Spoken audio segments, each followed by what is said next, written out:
The fundamental difference between Dhyanalinga and other lingas that you normally see everywhere is, one thing is, this linga is not made for worship, that is why it is referred to as a Dhyanalinga.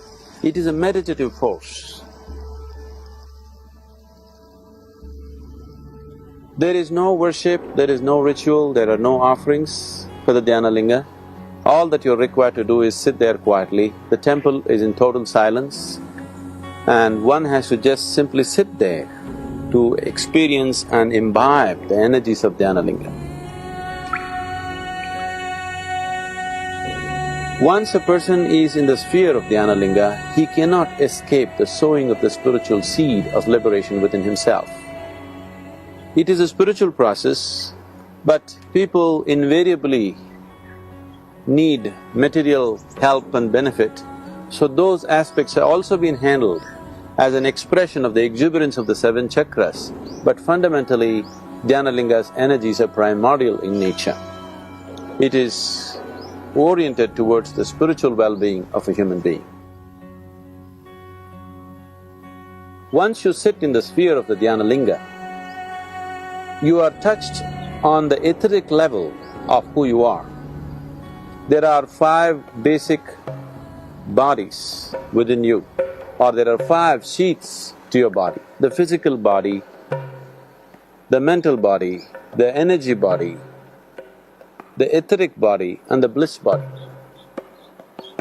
Dhyanalinga influences a person who comes into its sphere on the level of the etheric body.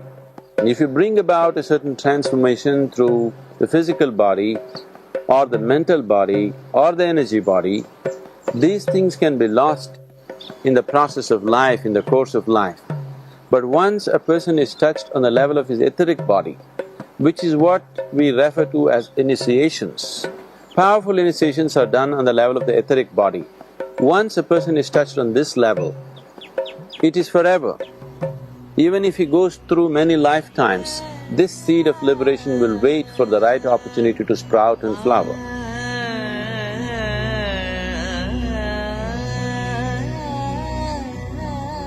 Dhyanalinga is a tremendous possibility for the world today. As you see today, like never before, there is a spiritual longing in people worldwide.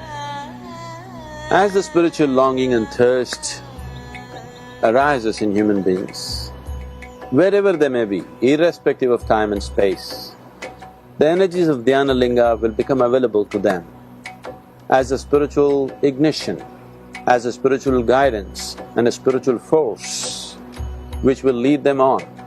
It is not essential that all of them have to come here and sit in the temple.